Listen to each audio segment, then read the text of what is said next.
Pasar perhiasan di Indonesia tak hanya diwarnai oleh kenaikan nilai ekspor perhiasan asal Indonesia yang mencapai 109% dari tahun lalu sampai tahun ini, tapi juga penetrasi merek-merek asing yang mulai memperhitungkan pasar premium di Indonesia. Saya Olivia Marzuki, di episode Platinum kali ini saya akan berbagi informasinya untuk Anda dan berbagai sisi premium lain dari Indonesia dan mancanegara.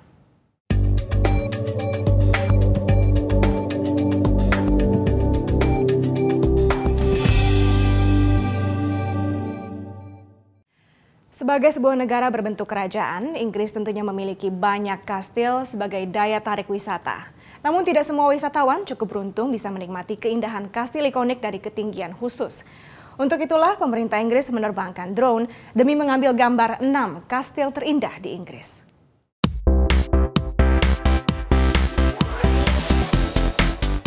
Ini adalah 6 kastil paling ikonik di Inggris dan mungkin Anda belum pernah melihatnya dari ketinggian khusus. Pemandangan yang seolah-olah dari mata burung ini diambil dari kamera tak berawak. Gambar ini adalah sebagian proyek pemerintah Inggris yang dinamai Kastil di Angkasa. Pemerintah bermaksud memberikan perspektif baru pada beberapa landmark kuno di Inggris, mulai dari kastil biara abad pertengahan di Tintern, keruntuhan kuno di Larne, dan terinspirasi dari penyair legendaris dan penulis Dylan Thomas, serta Victoria Castle Elcourt yang identik dengan kisah dongeng. People really do appreciate that opportunity to see some of our greatest castles in a way that they've never seen them before. It gives them a new insight, a new perspective, and it really has captured people's imagination. Video ini dirilis pada bulan Juni dan dalam beberapa minggu terakhir telah dilihat lebih dari 7.000 kali secara online. Sebagian dari pengunjung mengaku tertarik akan kisah sejarah dari kastil-kastil tersebut. We just love the feel of the history and how it's preserved and how it's presented. Nice, peaceful, quiet and lovely. We come from Germany, nearby Cologne, and it's our trip here. We want to visit the castles. We have a trip in Great Britain and now we want to see this castle because I'm interested in castles. It's history. It's wonderful here. It's a big, great castle and it's fun. Interesting. Kini para pengunjung kastil bisa menikmati pemandangan dari berbagai sudut. Pemandangan ini diharapkan mampu menarik wisatawan yang meningkat signifikan dalam beberapa tahun terakhir. Bangunan Kastil Edinburgh di Skotlandia berikut ini cocok disebut sebagai simbol sejarah. Bangunan klasik ini menyimpan berbagai cerita dari perang kemerdekaan Skotlandia dan Inggris.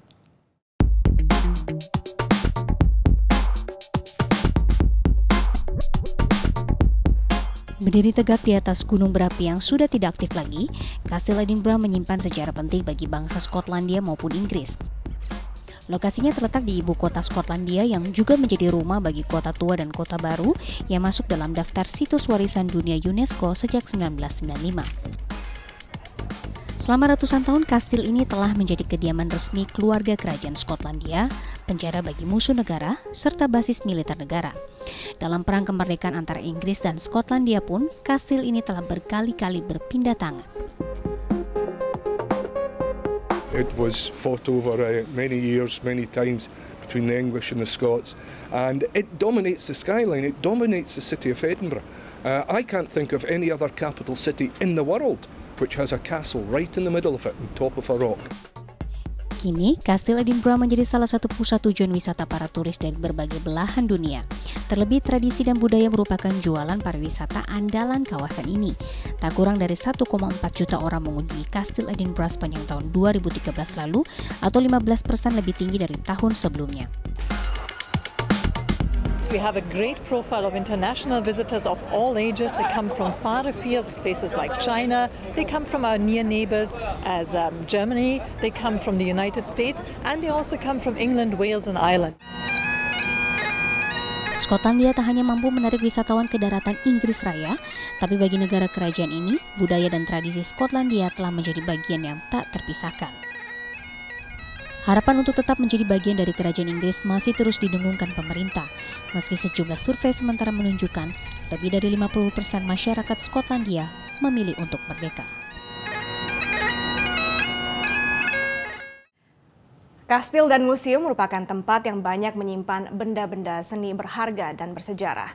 Tak heran jika kastil dan museum berikut ini menjadi incaran para pelaku kejahatan. Dan berikut 5 kasus pencurian karya seni terbesar yang pernah terjadi.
Usai jeda berikut, kami akan kembali dengan informasi tentang penetrasi sebuah merek perhiasan asal Paris, Prancis di Indonesia. Tetaplah bersama Platina.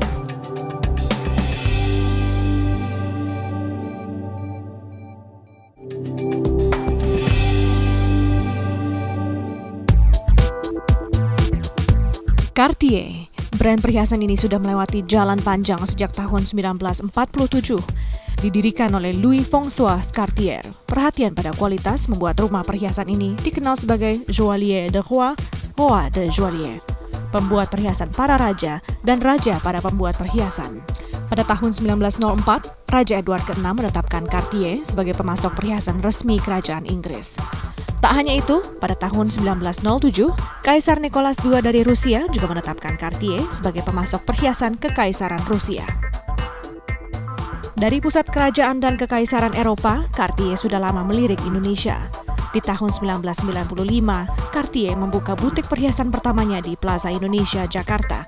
Namun butuh 20 tahun bagi Cartier untuk akhirnya membuka butik keduanya di Indonesia pada tahun ini.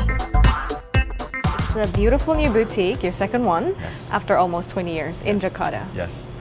Yes, I know. What took you 20 years? Really? I can anticipate the question of the 20 years. Why 20 years? Actually, Cartier is 165 years of history and savoir-faire.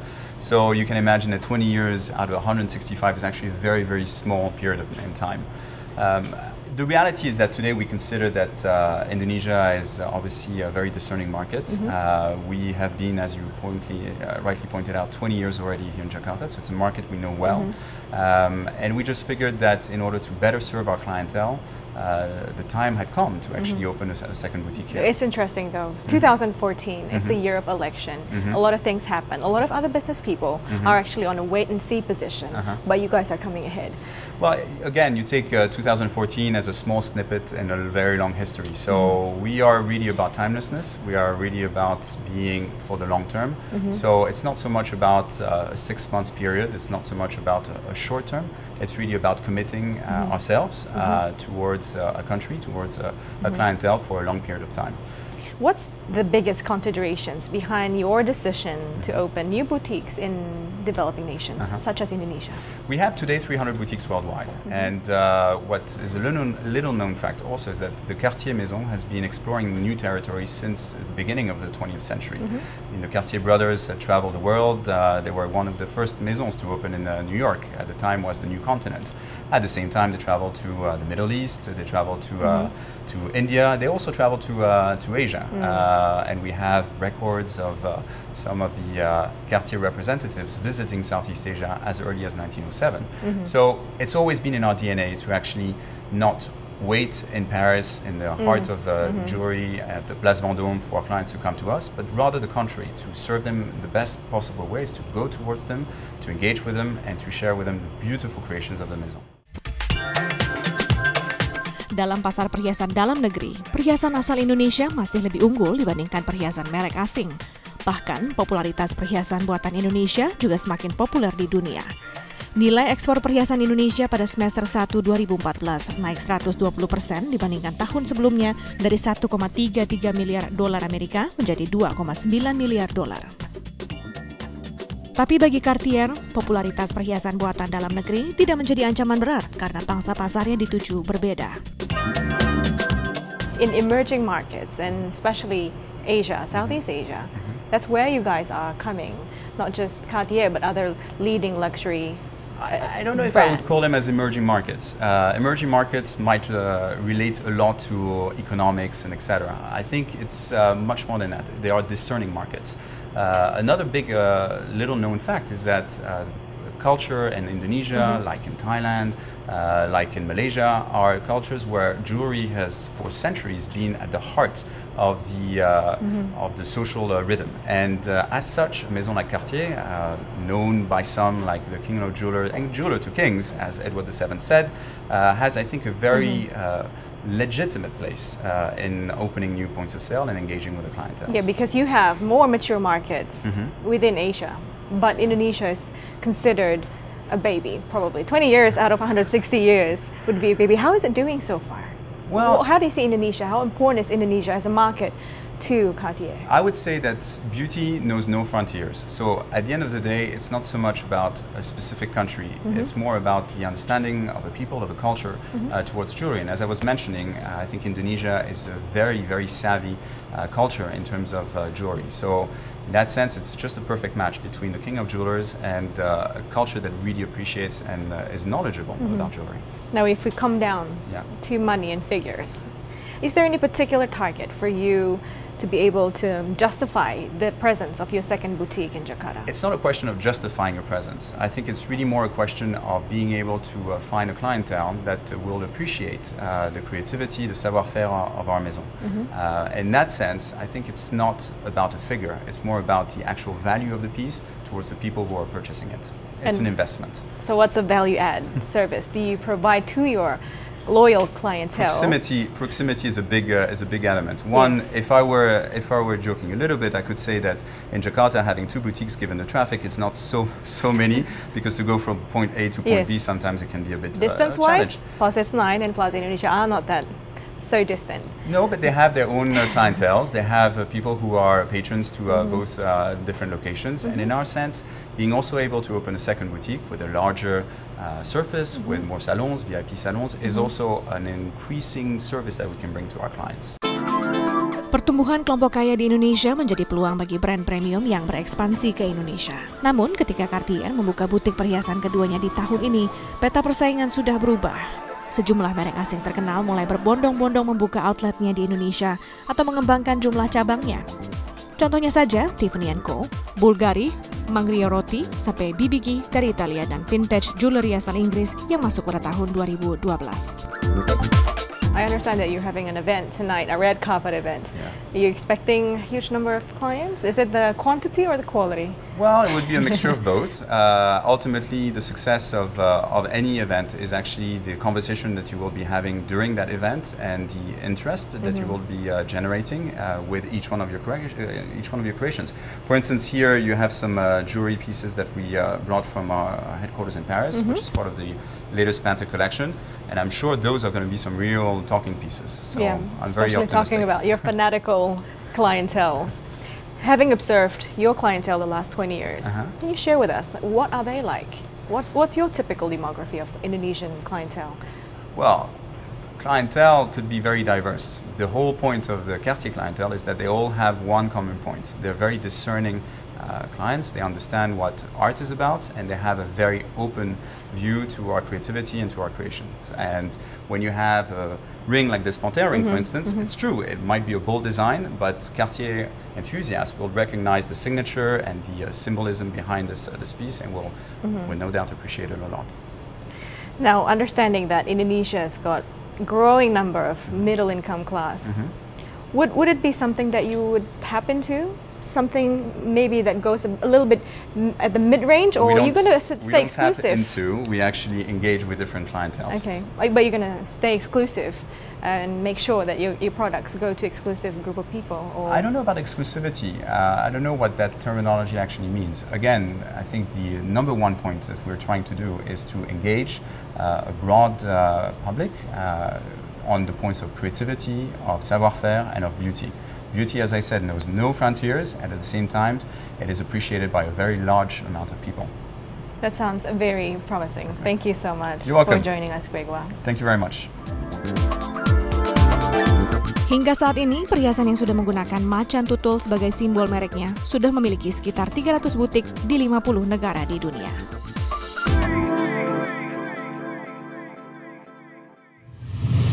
Tetaplah bersama Platinum karena usai jeda berikut kami masih akan kembali dengan informasi lainnya dari mancanegara.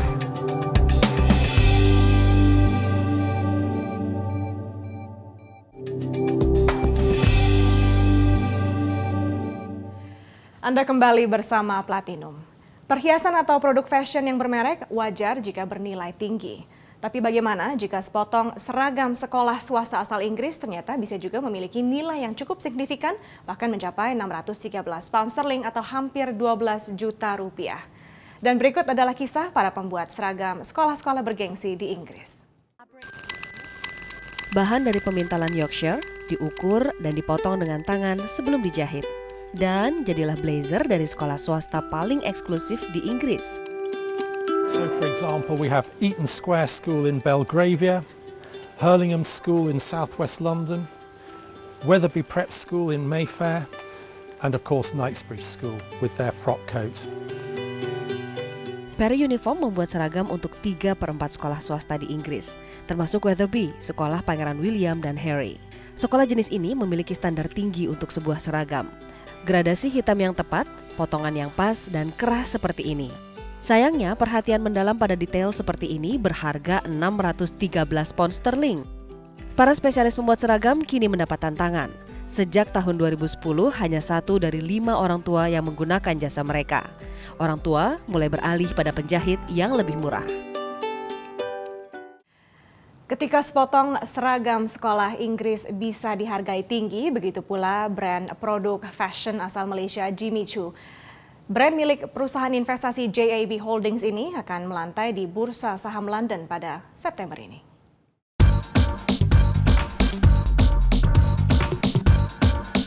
JAB diperkirakan akan melepas 25% kepemilikan saham Jimmy Choo saat pelaksanaan IPO bulan ini. JAB telah menunjuk Bank of America Corporation dan HSBC Holdings PLC sebagai penjamin emisi IPO Jimmy Choo yang ditargetkan mampu menghimpun dana sebesar $1 miliar Amerika.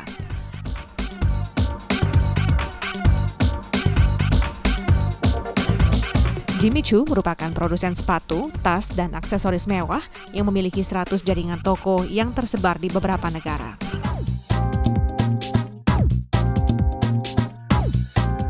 Jimmy Choo akan bergabung bersama beberapa brand fashion premium yang lebih dahulu melantai di bursa seperti Moncler SPA, Brunello Cucinelli SPA, dan Salvatore Ferragamo SPA. Memadukan teknologi dan fashion kini mulai menjadi sebuah tren. Perusahaan teknologi asal California berikut ini membuat sebuah tas cantik lengkap dengan speaker audio khusus untuk membidik konsumen perempuan. Tas clutch ini bisa jadi sesuai bagi teman berpergian kaum hawa. Bentuknya yang kecil lengkap dengan kilauannya akan mempercantik penampilan di tengah pesta. Namun ini bukan seperti clutch yang sering dijumpai di pasaran. Tas dilengkapi dengan speaker 6 watt stereo amplifier dan memiliki daya tahan baterai hingga 15 jam.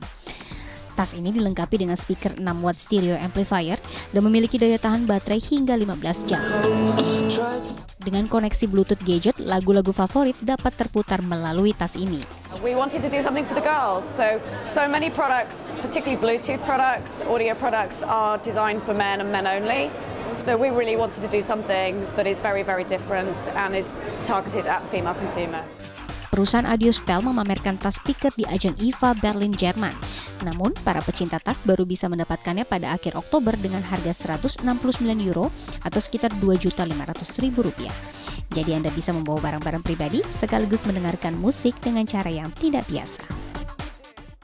Perkembangan dan penerapan teknologi semakin nyata terlihat dalam dunia fashion. Sebuah perusahaan teknologi terkenal asal California, Amerika Serikat membuktikannya dengan meluncurkan sebuah wearable device, yaitu sebuah cincin pintar.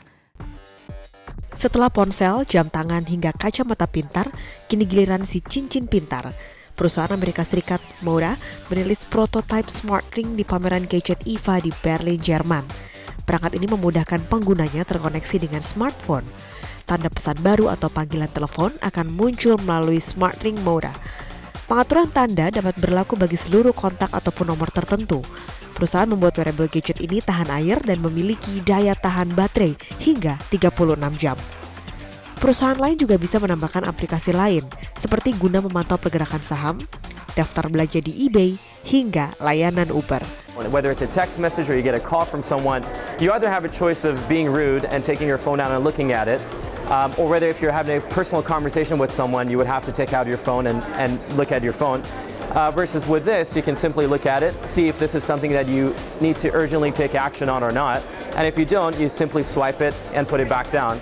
And it makes the interactions a lot more natural and comfortable. Perusahaan yang berbasis di California ini berharap dalam memasarkan cincin pintar dalam 6 bulan ke depan dengan harga $100. Namun pemesanan awal telah dibuka di situs mono.com dengan harga jual $60. Dan informasi tadi menutup perjumpaan kita dalam Platinum kali ini. Saya Olivia Marzuki. Terima kasih atas kebersamaan Anda. Sampai jumpa di episode berikutnya.